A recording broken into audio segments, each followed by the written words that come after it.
আসসালামু আলাইকুম রহমতুল্লাহি ওয়া বারাকাতুহু। আজকে আমরা দেখাবো একটি ক্ষুদ্র মৌমাছির বক্স থেকে বিবিসন দেওয়ার পরে আমরা যে পুরান রায়টা দিয়েছিলাম আরেকটি বক্সে সেটার অবস্থা জানার জন্য। আলহামদুলিল্লাহ, এটার অবস্থাটা মোটামুটি ভালো। দেখেন, আমরা এটা কিন্তু কোনো ফিতা দিচ্ছিলাম না, শুধু মাছি দিয়ে আমরা এই বক্সটা করেছিলাম। এখন আলহামদুলিল্লাহ সেটা চারটা ফ্রেমের মধ্যে ফিতা তৈরি করেছে এবং ভালো পরিমাণে ডিম দিচ্ছে। দেখেন,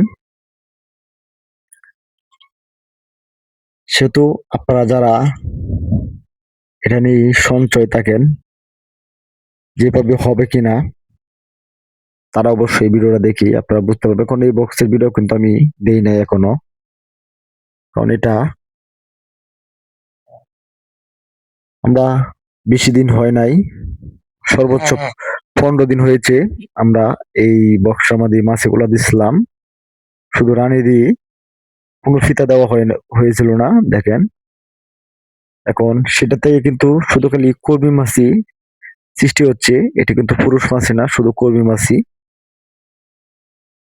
কারণ এই বক্সে আর পুরুষ মাছির প্রয়োজন নাই এবং আমার রানীটা কিন্তু পুরোপুরি সুস্থ আছে। যত পুরোপুরি সুস্থর কারণে কিন্তু এভাবে ডিম দিচ্ছে। এখন আপনারা অনেকে বলতে পারেন যে ভাই, রানীটা দেখানো যাবে কিনা। ভাই, রানীটা আপনারা অবশ্যই বুঝতে পারতেছেন যে ফেরানটা তোলার সাথে সাথে মাছিগুলো কিন্তু এক হয়ে যাচ্ছে। এটার জন্য কিন্তু রানীটা দেখা যাবে না। এটা আমাদের কিন্তু দুইটা ফিতা, একটা ফ্রেমে দুইটা ফিতা তৈরি করছে। যাই হোক, আমরা এখন ভাঙবো না, ফিতাটা আর একটু বাড়তি হোক, কিছু সংখ্যা মাছি বের হোক, তারপরে আমরা ভেঙে দিব এবং অন্য একটি ফ্রেমে নিয়ে যাব।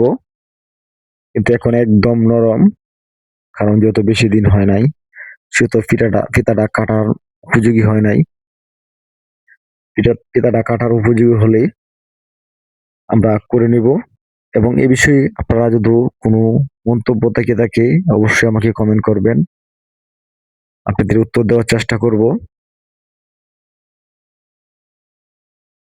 দেখেন, এই ভিডিওটা আজকের প্রধানত এ পর্যন্তই রইল। দেখা হবে অন্য কোনো ভিডিওতে, এবং চ্যানেলটি অবশ্যই সাবস্ক্রাইব করতে ভুলবেন না, কারণ মৌমাছির